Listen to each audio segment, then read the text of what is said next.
"We don't need old men like you dragging us down."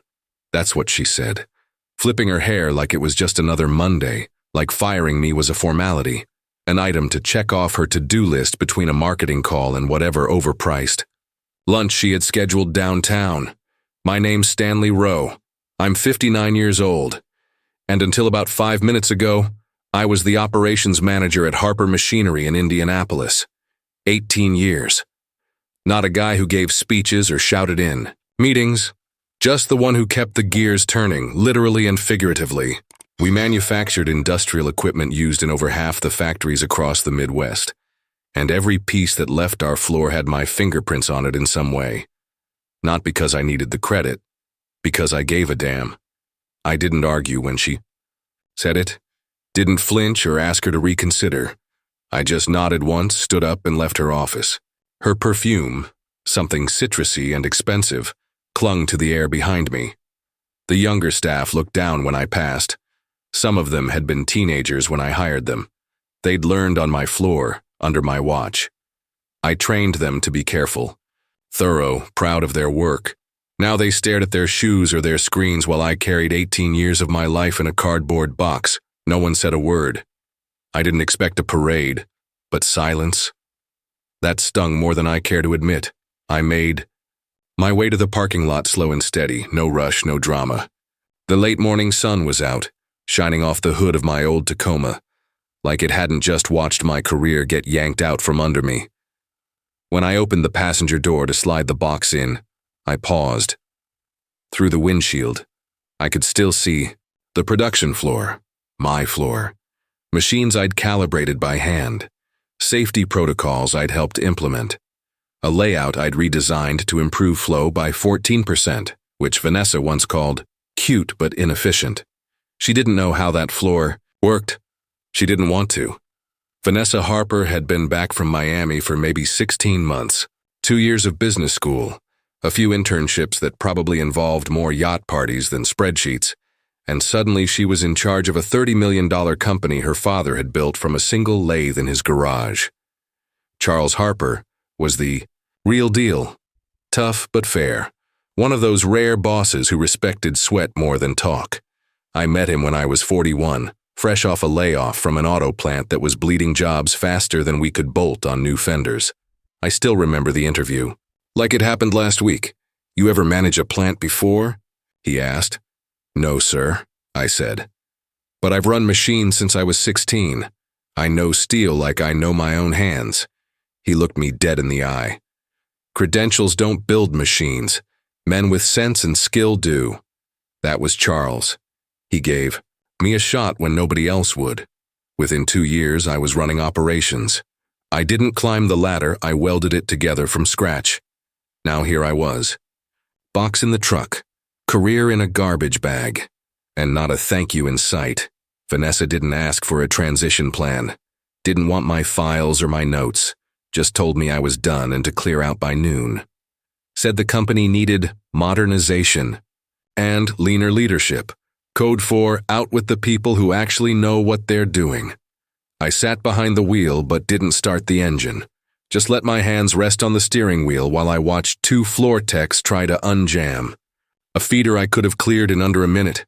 One of them was Mitchell, kid I'd personally trained 5 years ago. He glanced toward the window, saw me sitting there, then looked away like I was a ghost. Maybe I was. Vanessa thought she won something today. Thought pushing out the old guard would somehow breathe life into her fancy spreadsheets and imported management theories.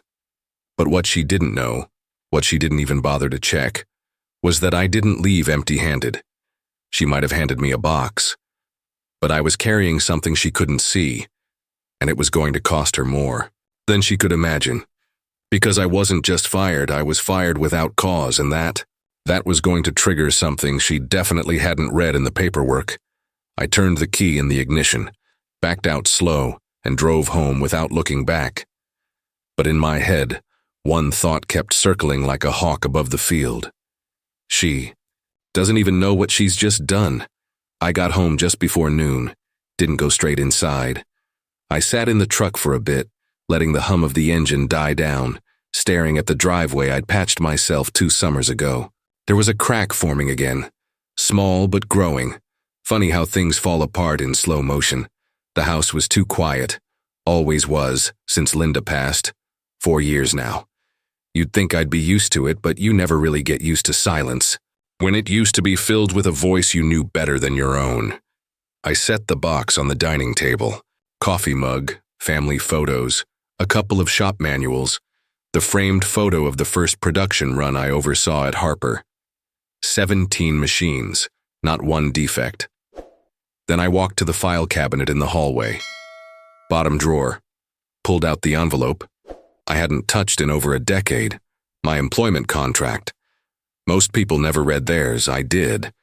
Back when Charles offered me the job, he told me, "Don't take anything for granted, especially not promises made without ink." It wasn't. Just advice. He'd insisted on including a clause in the contract. Said it was to keep competitors from poaching me once I got things humming at Harper. Clause 12, paragraph 3. I flipped to it, and there it was, just like I remembered. In the event of termination without documented cause, as defined in Appendix C, the employee shall be entitled to severance compensation equal to 24 months of current salary. I sat back in the chair, holding the document in both hands. 2 years' pay. Vanessa had no idea. I didn't smile. It wasn't that kind of moment. This wasn't about the money. Not really. It was about being pushed aside like I didn't matter. Like 18 years of my life could be folded up and carried out in a box. Like I was just another name on a spreadsheet that didn't fit her vision. I picked up the phone and dialed a number I hadn't used in a while. Harold Preston. The voice answered on the third ring, smooth as ever. "Harold, it's Stanley Rowe." A pause, then, "Tell me she finally did it. Fired me this morning. Without cause. She said I was dragging the company down. That count? Not unless she's got a paper trail a mile long and a signed improvement plan. Which I know she doesn't." I could hear the click of Harold's pen on the other end. He always started clicking when he was excited. A strange tick for a man who rarely showed emotion. "Still have the contract?" he asked. "In my hands. Same clause?" "Nothing's changed. I'll draft a demand letter. If they push back, we go to court. If they're smart, they'll settle fast. I'm not looking to burn anything down, Harold. I just want what's fair." "Stanley," he said, his voice low. "Fair is what we take when people forget. What they owe." We agreed to meet the next morning. He wanted to review everything in person, said it would give him more ammo. I knew Harold. He didn't like to go into a fight without knowing where every exit was, and who was standing in front of each one. I hung up and stared at the wall for a long time. There was a photo of Linda and me from a trip to the Smokies, about a year before. The diagnosis. She was wearing that red fleece jacket she always swore was too warm but wore anyway. Said it made her feel hugged. When she got sick, Charles had been the one to rearrange my hours. Didn't even wait for me to ask. Just walked to my office with a new schedule and said, "Family first, Stanley. Always." That wasn't just a boss talking. That was a man who understood life beyond profit margins. Vanessa never asked about Linda. Never asked about anything that happened before she got back from Miami. I walked into the kitchen and poured myself a cup of coffee. Stood at the counter like I had 1,000 mornings before. My hands still steady. My mind already turning gears. This wasn't about revenge. Not yet. But it was about something more than money. More than pride. It was about reminding people what real value looks like. And sometimes you had to lose your job to find out how much you were really worth. Charles Harper didn't believe in second chances. He believed in right chances. When he hired me, I wasn't anyone's first pick. I'd spent the better part of 20 years at a dying auto plant just outside Terre Haute, doing everything from tool setup to floor scheduling. No degree beyond community college, just grease under. My nails and a reputation for showing up. The plant shut down during a brutal fourth-quarter crash. Everyone got the same speech. "It's not personal, it's the market." I was 41 with a mortgage, 2 kids, and nowhere to go. Harper Machinery was a long shot. I almost didn't apply. Charles met me in the break room because his office was too damn far from the people doing the real work. He grilled me for an hour, then walked me out to the floor, pointed at one of the press lines and said, "What's wrong with that setup?" I looked at it for all of 10 seconds. "You've got a vibration cascade from the left feeder? Probably misaligned bearing housing. Could cause warping on the third pass." He raised an eyebrow, nodded once, and said, "Start Monday." 2 years later, I was running operations. It wasn't just because I was good at it. It was because I didn't flinch when things went wrong, like the day the coolant filtration system failed on line 4. We were 10 hours from shipping on a government contract worth 7 figures. Most managers would have called emergency services or begged vendors for an express fix. I grabbed 3 techs, cut a bypass, built a temp filter system from spare parts, and got the line running again in under 4 hours. We made the shipment. Charles didn't say a word that day, just handed me a flask of strong bourbon when I walked back to my desk. The next morning, he added the clause to my contract. "You've earned more than a title," he said. "You've earned protection." I never asked what he meant. I didn't have to. That was Charles. Then came Vanessa. First it was meetings. Not the kind with agendas or action items, the kind with slide decks and buzzwords. She showed up one day in 6-inch heels and a leather portfolio, smelling like a luxury perfume store and talking about transformational synergy. I remember watching Charles physically wince. She wanted to outsource our custom parts division, said we could increase margin by 12%. Never mind that those parts were what made us different, what kept legacy clients loyal, what gave us a moat. She didn't get it. More importantly, she didn't care to get it. Charles never fought her directly.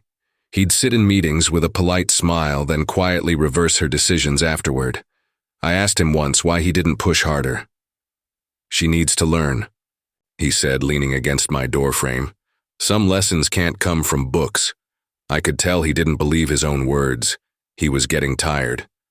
The way he moved, the way he'd linger at the windows instead of walking the floor. His heart was failing. I think he was holding on, hoping Vanessa would grow into the role. But she wasn't growing. She was performing. 3 months before she fired me, Charles stepped down. He handed me an updated org chart with her name at the top. "I made her promise to keep the core team," he said, not quite meeting my eyes. "The experience you all bring is what makes this place work." I nodded, but I felt something tighten in my gut. She hadn't earned this. Not the title, not the authority, not the trust. And Charles knew it. He just couldn't say it. The morning after she fired me, my phone rang. "Charles." I let it ring twice.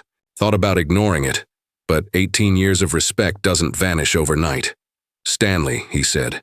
His voice was rough, tired. "What the hell happened yesterday?" I kept it cool. "Ask your daughter." I did. "She said you were resistant to the new direction.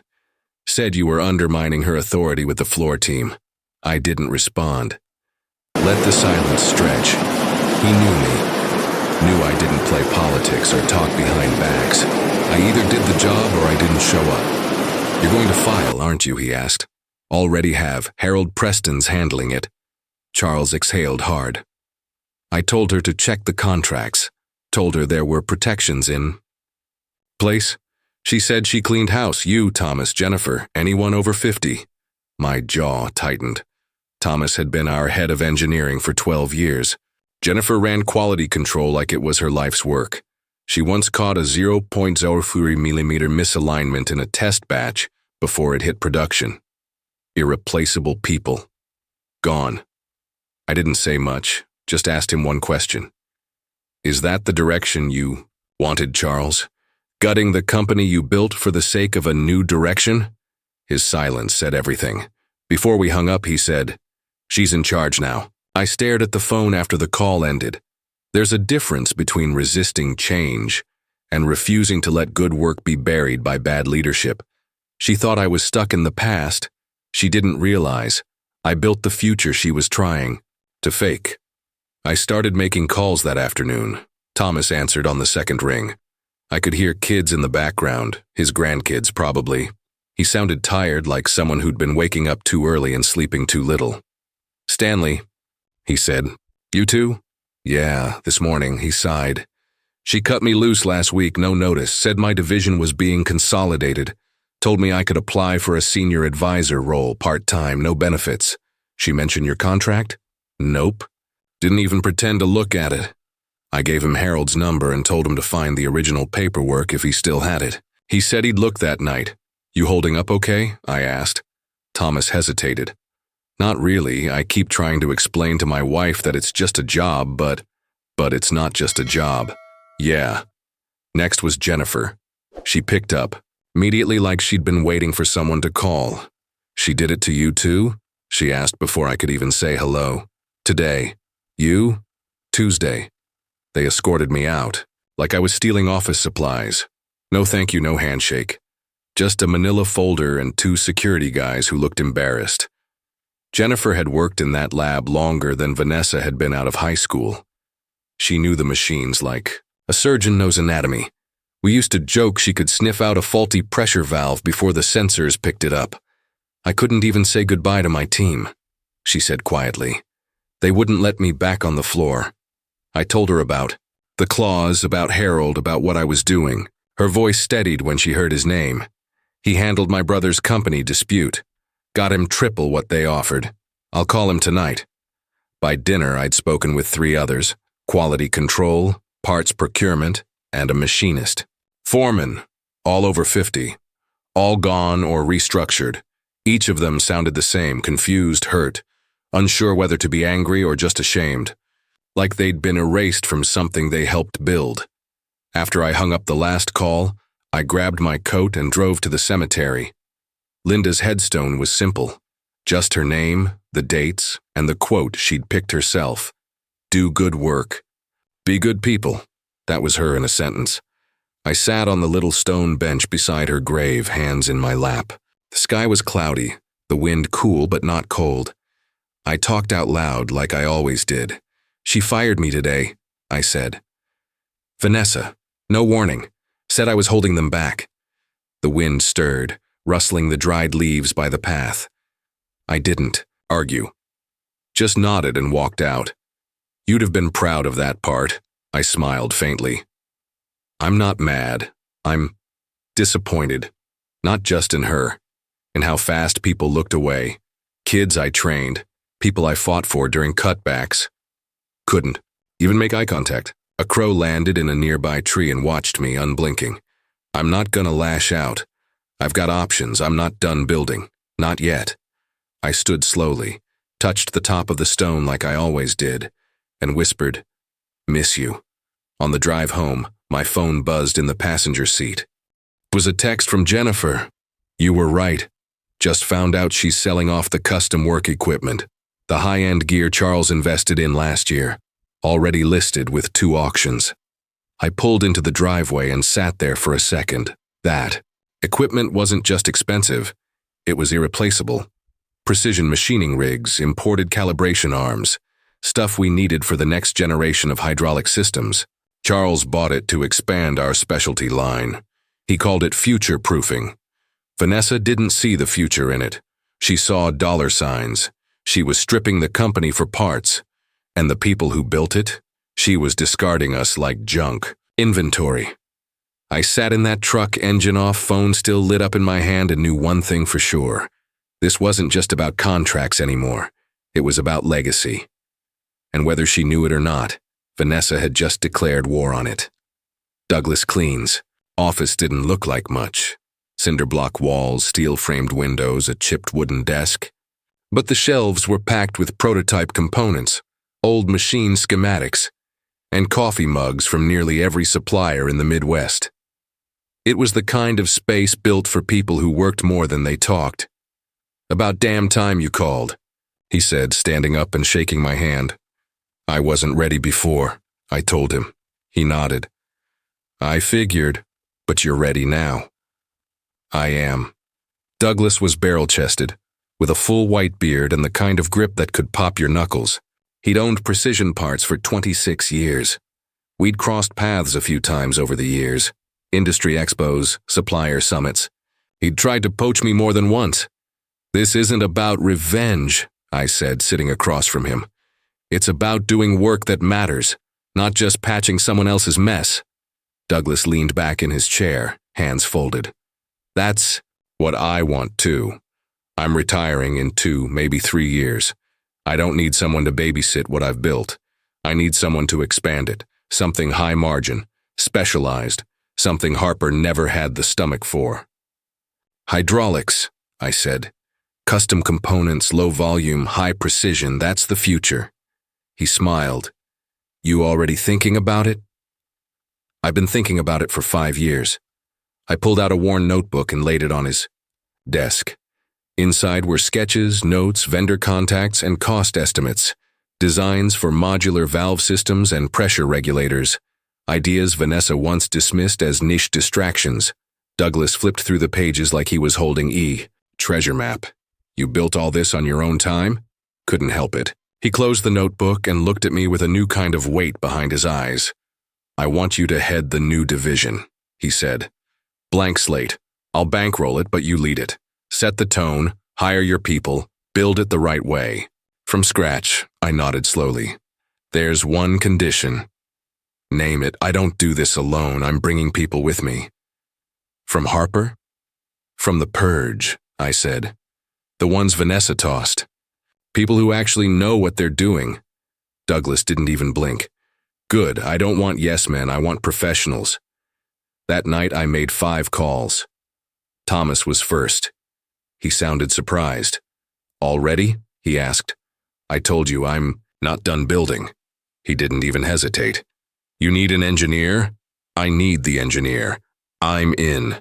Then Jennifer, then 2 techs from floor management, then Jason Wright, our former CNC programmer, the one Vanessa forced to cut his department's budget while doubling her own. I walked 2 weeks ago, Jason said. Told them I was done modeling miracles with broken software. You want a clean start? I want to work somewhere that doesn't treat competence like an inconvenience. Within 48 hours, I had a team of 6. Some had contracts to work. Some were on hold due to NDAs, but all of them wanted in. I returned to Douglas's office with the list. These are the people I trust to get it off the ground. He looked it over, gave a low whistle. Harper's losing talent fast, I nodded. Vanessa thinks she's trimming fat. She's amputating muscle.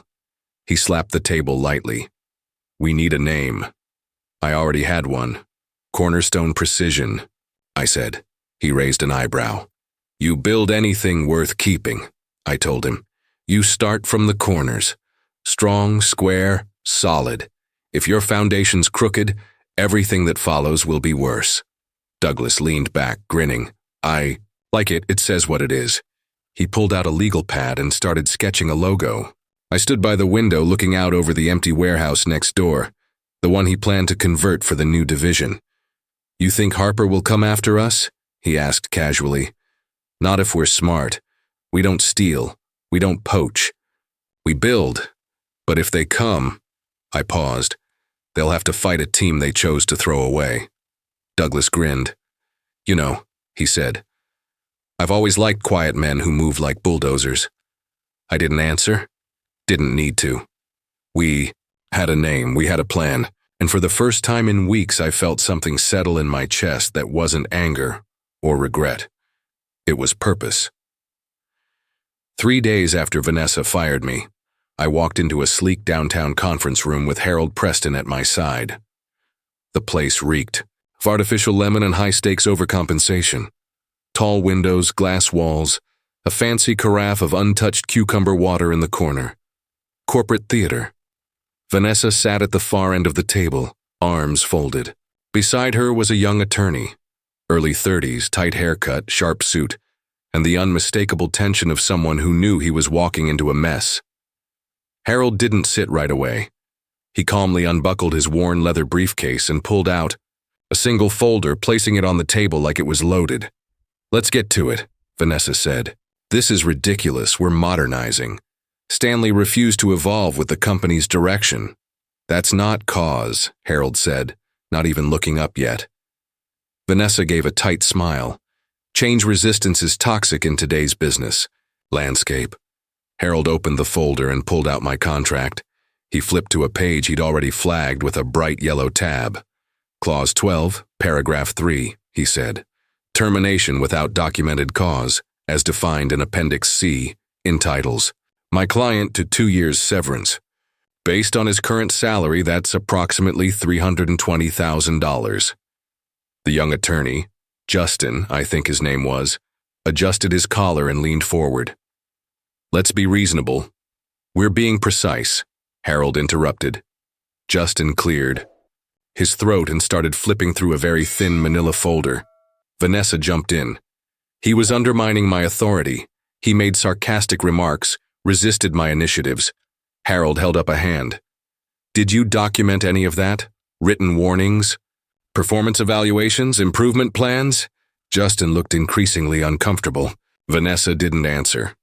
Because Appendix C, Harold continued, tapping the contract, requires a clear pattern of performance or ethical violations, not one person's opinion, not a personality clash. Vanessa's eyes flashed. We're offering 6 months, that's more than fair. Harold smiled, the kind of smile that meant he smelled blood. We'll decline. This isn't how companies grow, she snapped. You're bleeding us for clinging to the past. I hadn't said much so far. I was there to listen, to show that I wasn't rattled. But I looked up then. You fired 5 senior staff in 1 week. People with no write-ups, no performance flags. That's not leadership, that's a purge. We needed fresh perspectives, she said. You people were slowing us down. You mean the people who actually built the systems you're now breaking? Justin leaned toward her and whispered, something. She brushed him off. Harold closed the folder and stood slowly. Then we'll proceed with legal action. Discovery should be interesting, especially the pattern of terminating employees over 50. There are federal statutes about that sort of thing. Justin blanched. Vanessa looked at Harold like she wanted to lunge across the table. Before you start making threats, she said, just know, we're prepared to fight this. We've got more time, more lawyers. Stanley won't see a dime for years. That's when the door opened. Charles Harper stepped in. He looked thinner than the last time I'd seen him, a little pale. But the moment he entered the room, everything stilled. Vanessa straightened. Dad, this is a private now, he said quietly. Not a request. She hesitated, then followed him out through the glass door. I watched them through the frosted divider. Charles gesturing firmly, Vanessa's arms crossed. He pointed at the contract in Harold's hand. She looked away. 2 minutes later, they came back in. Charles walked to the end of the table and addressed Justin. Prepare the severance agreement as written. Vanessa's jaw dropped. You can't be serious. I warned you to review the contracts, Charles said. I told you who Stanley was, you ignored me. I was trying to move the company forward. You're moving it off a cliff. Harold said nothing, just started packing his things. Charles turned to me. Stanley, I apologize. This isn't how I wanted things to end. I nodded once. That was all that needed to be said. As Harold and I stood to leave, Vanessa stepped in front of me. This isn't over, she hissed. I'll be reviewing every vendor relationship. Any company that hires you can forget doing business with Harper. I looked at her calmly. You're right. Her eyebrows lifted. It's not over. I didn't smile. I didn't gloat. But in my mind, I saw that empty warehouse Douglas had shown me. I saw the team forming around me, and I saw the look on Vanessa's face when she'd realize what she really lost. The warehouse sat on the east side of Indianapolis, just off the highway, behind a row of shuttered retail stores. It looked like nothing from the outside. Concrete walls, rusted signage, a couple of pigeons nesting in the eaves. But inside, it was open space. Potential. Thomas and I walked the floor with Douglas, reviewing the early drafts of the renovation plan. First, row for lathes and mills, Thomas said, pointing to the left side. We'll need separate power circuits for the CNC bays. Could rig a climate-controlled room for the high-precision work. Douglas nodded. You tell me what you need, I'll make the calls. You're serious about this, I said. He turned to me. You didn't think I was?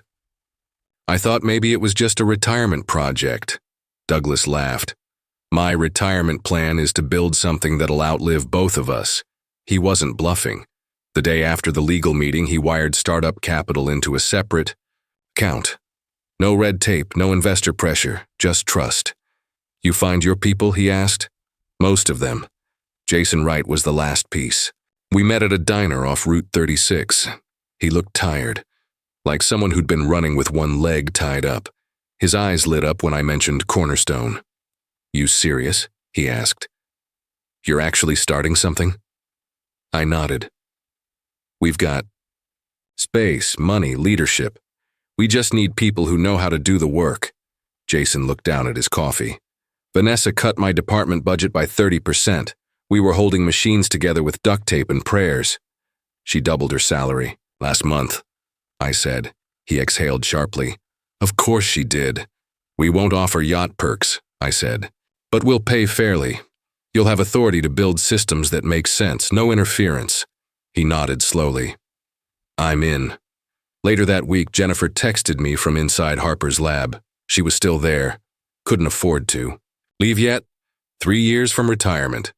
But her loyalty wasn't to Vanessa. 2 more client deadlines missed, she wrote. 1 walking away next week unless things improve.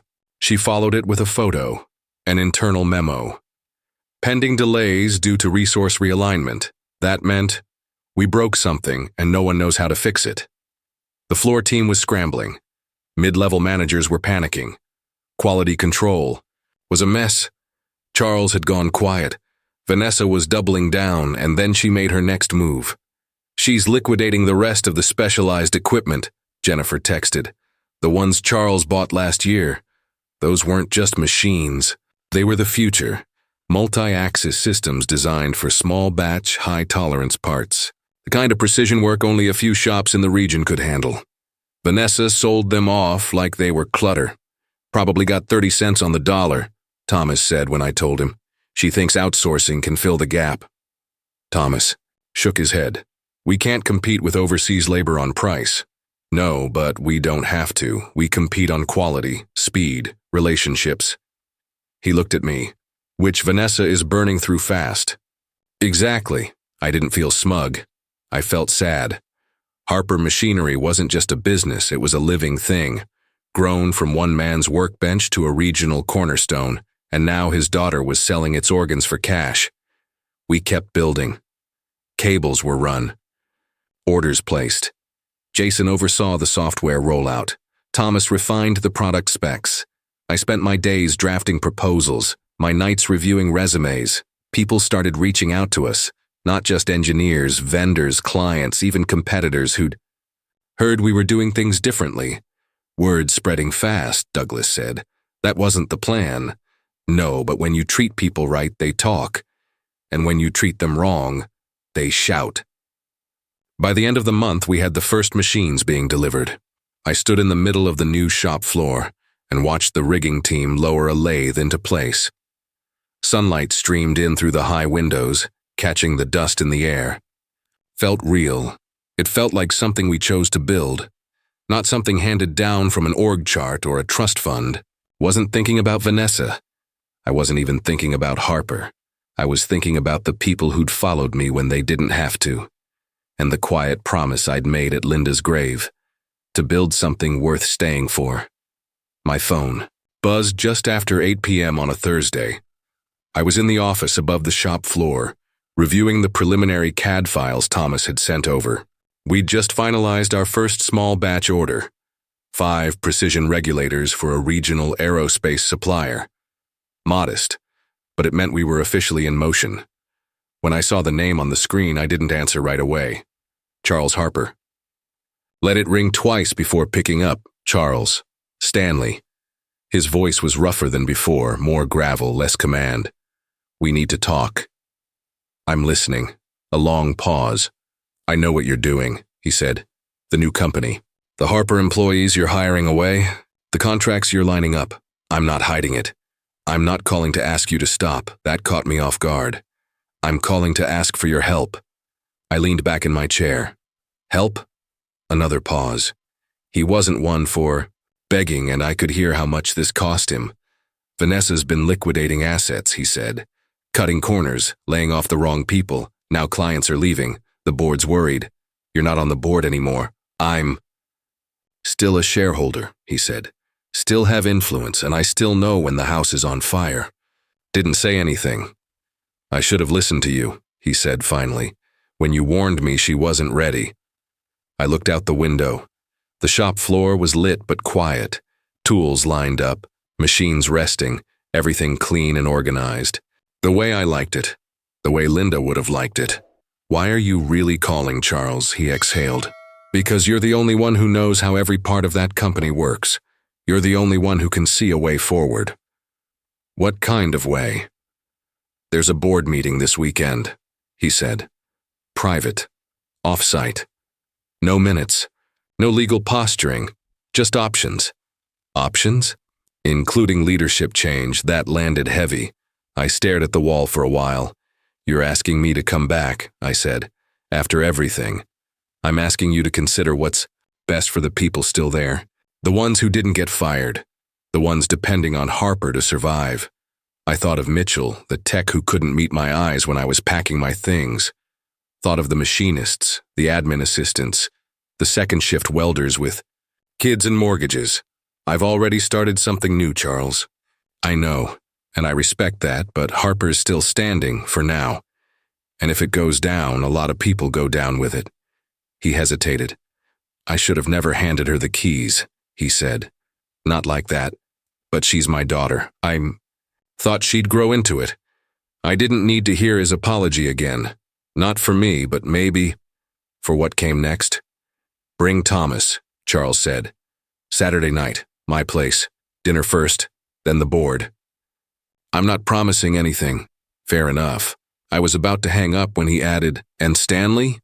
Yeah. Thanks for still taking my calls. The line went dead.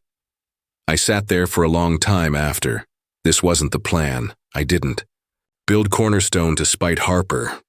I built it because I believed in something better, something steadier, something that didn't rely on legacy or last names. But Charles wasn't asking for nostalgia. He was asking for rescue. I walked down to the shop floor, hands in my pockets, ran a finger along the edge of one of the new workbenches. Smelled the faint scent of machine oil and fresh-cut metal. We were just getting started here. And still, part of me felt the pull. Not to go back, but to make things right. There were people still counting on someone to clean up the mess, and for better or worse, I knew exactly how it had been built, and how to rebuild it. Saturday nights, meeting wasn't held in a conference room. It was held in Charles's dining room. 10 people sat around a long, polished table, board members, department heads, one empty seat that Charles insisted I take. Thomas sat beside me, suit jacket over his chair, sleeves rolled up, the only other man there with grease under his fingernails. Dinner was quiet. Charles's wife served brisket and potatoes, like this was some kind of Sunday gathering. No one spoke much, just murmurs about production issues, loss of contracts, the kind of tension that sits under your skin. After dessert, Charles cleared his throat. I brought you here tonight because we need to stop pretending everything is fine, he said. Revenue is down, clients are angry, morale's in the basement, and it's not the economy, it's us. Everyone looked at Vanessa. She didn't flinch, just sat tall in her chair. I told you the transition would be messy, she said. Legacy systems take time to update. Some people were resistant to that change. I let her have the line. Let her believe she still had the floor. Charles gestured to the chairman, a wiry man named Alvin, who had been with the company since the early days. We've reached a decision, Alvin said. Vanessa blinked. Excuse me? We've reviewed the numbers. We've reviewed the leadership feedback, and we've explored alternative proposals. What proposals? She demanded. Stanley, Alvin said, turning to me. Would you like to explain? I stood slowly, reached into my briefcase, and pulled out a folder. The same one Harold had carried into that conference room the week before. Only this time, the contents were very different. Harper Machinery is merging with Cornerstone Precision, I said clearly. The room went still. Effective immediately, the Harper Custom Hydraulics Division will be absorbed into Cornerstone's operations. The rest of the company will continue under new leadership. Vanessa shot to her feet. You're joking. I'm the CEO. Charles stood as well, calmly. You hold 20% of the company, he said. I never relinquished my controlling shares. I still own 51%. I've voted in favor of the merger. Vanessa looked like someone had knocked the air out of her. You can't, I just did, Charles said. Thomas stood next to me. We've already hired 7 of your top people. Harper's been bleeding talent for months. This was just making it official. Vanessa turned to the rest of the board. You're going to let this happen? No one answered. She grabbed the folder, flipped through the pages like she could undo it with sheer will. Her hands trembled. This is business, I said, finishing the sentence for her. Nothing personal. Charles gave me a small nod. There was nothing else to say. Vanessa's eyes darted between us. Then she stepped toward me. You think you've won? I think we're giving this place a second chance. She shook her head. Any company that works with you, any vendor that signs with you, Harper will cut ties, permanently. Then, they'll have to choose, I said, between the people who build and the people who burn. Silence followed. She gathered her things and walked out. Didn't slam the door, didn't yell. But everyone knew. Her reign was over. After she was gone, the room exhaled. Alvin turned to me. We'll need a formal rollout by Monday. We'll be ready. Charles walked over and extended his hand. I should have trusted you sooner. You did, I said. Just not all the way. He smiled faintly. I hope she finds her way, he said quietly. I do too, I replied. But this place can't afford to wait. That night, as I left the Harper building for the second time in 6 months, I felt something different. Not triumph, just peace. We weren't going backward. We were finally moving forward. 1 year after the merger, I stood on the observation platform inside what used to be 2 separate companies. Now it was one. Cornerstone Precision, merged with Harper's. Custom Division, streamlined, restructured, and finally humming. The rhythmic thrum of machines echoed across the floor. Welders moved in sync. Assemblers passed off parts with practiced ease. Engineers reviewed blueprints beside fresh trainees, the kind of quiet momentum you only got when everyone understood their role. We weren't the biggest shop in town, but we were solid, profitable, respected. Charles stood beside me, leaning slightly on his cane. Quarterlies came in, he said, handing me a report. I scanned the summary. Profit margin up 19%. Retention stabilized. 3 new patents filed. I read aloud. He smiled.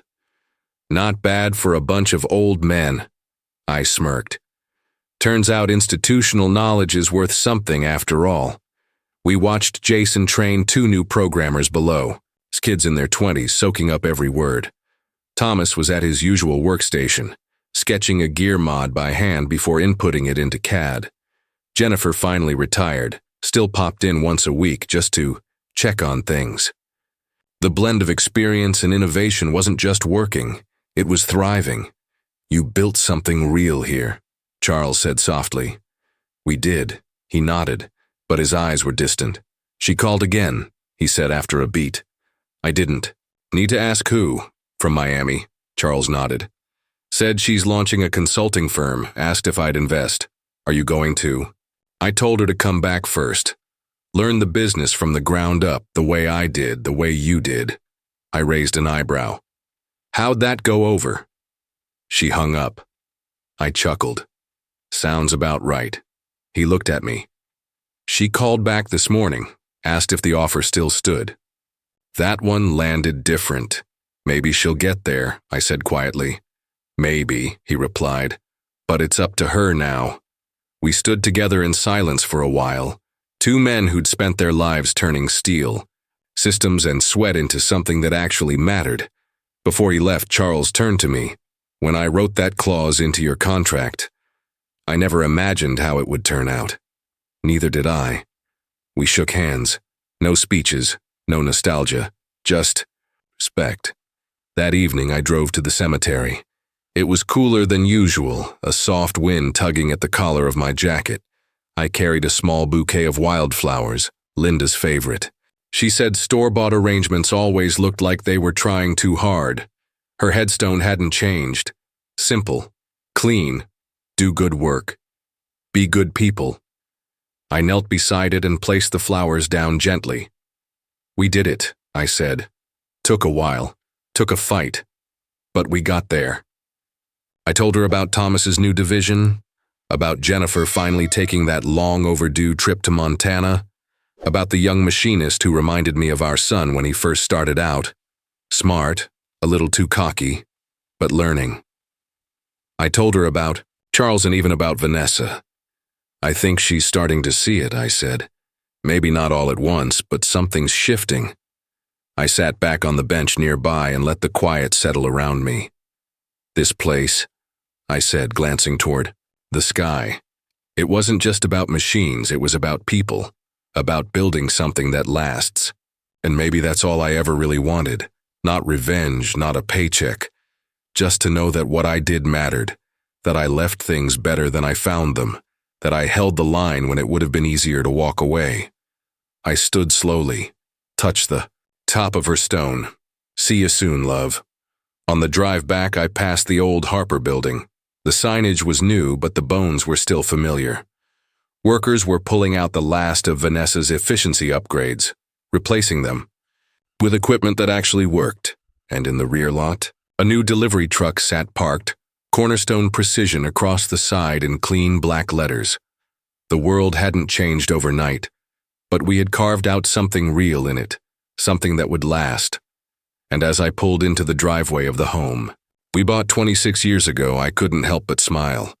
Some lessons are expensive, but the ones that stick, the ones that shape who you become, those are always worth the price.